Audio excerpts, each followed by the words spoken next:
Assalamualaikum warahmatullahi wabarakatuh. Perkenalkan, nama saya Raisa Aramintana Zahra. Di sini saya akan menjelaskan materi dari manajemen pendidikan. Materi yang pertama itu ada teori dalam manajemen satuan pendidikan. Nah, yang pertama saya akan membahas mengenai teori-teori dalam manajemen pendidikan dan perannya dalam mendukung pengelolaan pendidikan. Nah, sebelum kita membahas ke materi pertama, kita harus mengetahui dulu nih apa itu teori. Jadi, teori itu dirumuskan untuk menjelaskan dan meramalkan fenomena atau peristiwa yang telah terjadi. Nah, teori ini terlahir dari sebuah pengamatan dan pengalaman manusia terhadap sebuah peristiwa. Nah, selanjutnya, secara ilmiah, teori sendiri merupakan abstrak dari sejumlah konsep yang telah disepakati dan dalam definisinya akan mengalami perkembangan seiring berjalannya waktu dan juga seiring perkembangan yang terjadi sepanjang pengetahuan tersebut terus berkembang dan teori itu dianggap tidak lagi relevan dengan kondisi saat ini. Nah, di sini kita langsung masuk ke macam-macam teori manajemen pendidikan ya. Yang pertama ada Scientific Management Theory by Taylor. Nah, Scientific Management Theory yang dikembangkan oleh Taylor ini merupakan teori yang berfokus kepada usaha-usaha yang meningkatkan produktivitas kerja berdasarkan waktu dan gerak yang dijadikan sebagai pegangan penting bagi manajemen dan para pekerja.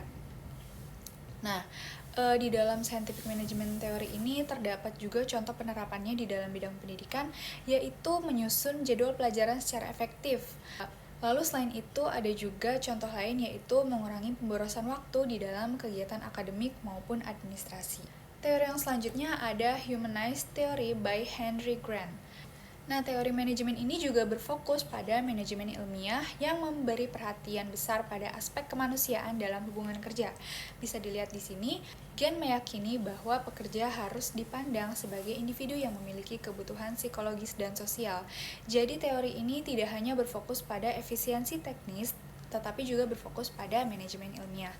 Nah, di dalam teori humanize ini juga ada contoh penerapannya di dalam bidang pendidikan, yaitu pemberian tunjangan profesi kepada tenaga pendidik dan juga membuat program kerja harian, bulanan, semester hingga tahunan.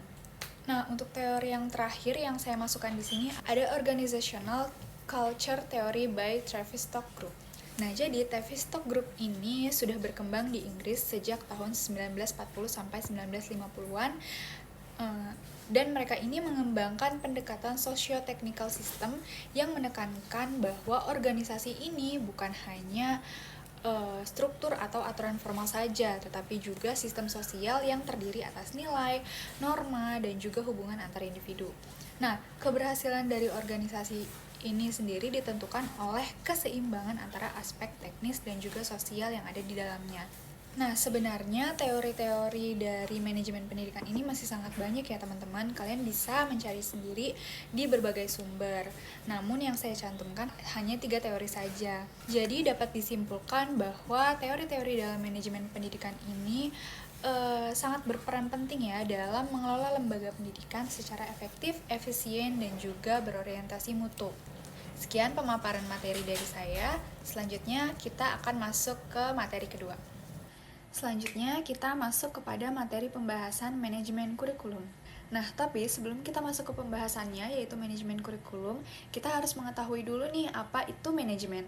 Jadi, singkatnya, manajemen merupakan suatu proses untuk mengatur, mengelola, dan juga mengkoordinasi sumber daya seperti manusia, waktu, uang, hingga fasilitas untuk mencapai tujuan tertentu secara efisien dan efektif.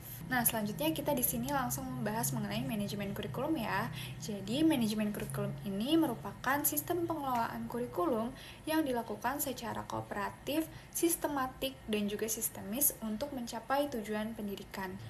Nah, biasanya pelaksanaannya ini menyesuaikan dengan manajemen berbasis sekolah atau yang kita tahu disingkat dengan MBS dan juga kurikulum tingkat satuan pendidikan atau KTSP dengan cara memberikan otonomi kepada sekolah sesuai dengan visi misi tanpa mengabaikan kebijakan nasional. Selanjutnya kita akan masuk kepada pembahasan ruang lingkup manajemen kurikulum. Bisa teman-teman lihat sendiri di sini ada 6 ruang lingkup di dalam manajemen kurikulum. Yang pertama itu ada human research. Nah, siapa aja sih orang-orang yang ada di dalam human research ini? Nah, tentunya orang-orang di dalam human research itu adalah guru, kepala sekolah, dan juga staf yang menjalankan kurikulum. Lalu selanjutnya ada keuangan. Nah, di dalam komponen keuangan atau pembiayaan kurikulum ini, itu mencakup anggaran yang digunakan untuk mendukung pelaksanaan pembelajaran. Selanjutnya ada kurikulum. Nah, kurikulum ini merupakan komponen inti teman-teman. Di dalam kurikulum ini meliputi perencanaan, lalu juga ada isi materi, dan terdapat juga struktur kurikulum itu sendiri. Nah, yang keempat di sini ada sarana prasarana yang di dalamnya termasuk komponen fasilitas seperti ruang kelas, lalu yang kita tahu ada media pembelajaran, alat peraga, dan yang lainnya. Lalu yang kelima ada pelaksanaan dan pengelolaan. Nah, pelaksanaan dan pengelolaan ini juga masuk di dalam fungsi manajemen kurikulum seperti perencanaan, pelaksanaan, pengawasan, dan juga evaluasi. Dan ruang lingkup yang terakhir adalah kultur atau masyarakat. Nah, yang termasuk ke dalam kultur atau lingkungan masyarakat itu ada lingkungan atau konteks kurikulum, yaitu faktor sosial, budaya, dan juga peran masyarakat di dalamnya dalam mendukung kurikulum tersebut. Nah, selanjutnya kita masuk ke materi yang ketiga, yaitu manajemen pendidik dan tenaga kependidikan. Jadi, manajemen tenaga pendidik dan kependidikan itu adalah suatu proses pengelolaan seluruh sumber daya manusia di lembaga pendidikan.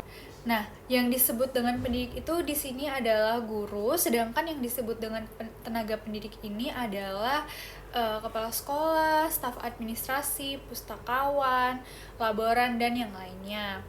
Nah, pengelolaan ini dilakukan agar sumber daya dapat bekerja secara efektif, efisien, dan juga profesional untuk mencapai tujuan pendidikan. Selanjutnya kita masuk ke tujuan manajemen pendidik dan tenaga kependidikan. Di sini ada 3 tujuan yang sudah saya cantumkan. Yang pertama itu meningkatkan kualitas pendidikan.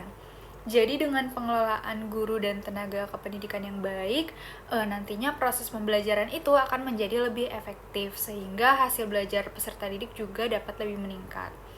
Nah, tujuan yang kedua di sini ada menciptakan tenaga profesional. Nah, menciptakan tenaga profesional ini dapat dilakukan melalui pelatihan, pembinaan, dan juga evaluasi pendidik dan juga tenaga pendidik agar mereka dapat memiliki kompetensi, keterampilan, dan juga sikap profesional dalam menjalankan tugasnya.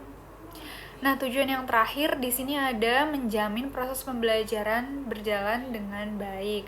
Nah, maksudnya adalah setiap pendidik dan tenaga kependidikan di sini harus bekerja sesuai dengan fungsinya agar kegiatan di sekolah dapat berjalan dengan teratur, tidak terjadinya tumpang tindih, dan juga agar lebih efisien. Nah, selanjutnya di sini ada fungsi dari manajemen pendidik dan tenaga kependidikan. Yang pertama itu adalah pengadaan. Nah, pengadaan di sini maksudnya adalah proses untuk merencanakan dan memenuhi suatu kebutuhan dari tenaga pendidik tersebut sesuai dengan jumlah kualifikasi dan juga kompetensi yang dibutuhkan lembaga pendidikan. Fungsi yang kedua di sini ada penyeleksian. Nah, penyeleksian ini merupakan proses memilih calon tenaga pendidik terbaik. Lalu yang selanjutnya ada penempatan. Nah, penempatan ini adalah proses menugaskan tenaga pendidik yang telah lolos seleksi tadi ke posisi atau tempat kerja yang sesuai atau semestinya. Lalu fungsi yang terakhir itu ada pelatihan. Pelatihan di sini merupakan upaya untuk meningkatkan kompetensi dan profesionalitas dari tenaga pendidik setelah mereka bekerja. Nah, teman-teman, jadi manajemen pendidik dan tenaga kependidikan itu merupakan upaya strategis dalam mengelola sumber daya pendidik dan tenaga pendidik untuk mencapai tujuan pendidikan nasional secara efektif dan efisien. Pengelolaan ini berorientasi kepada peningkatan mutu pendidikan melalui penerapan prinsip yang mencakup perencanaan hingga pengembangan profesional.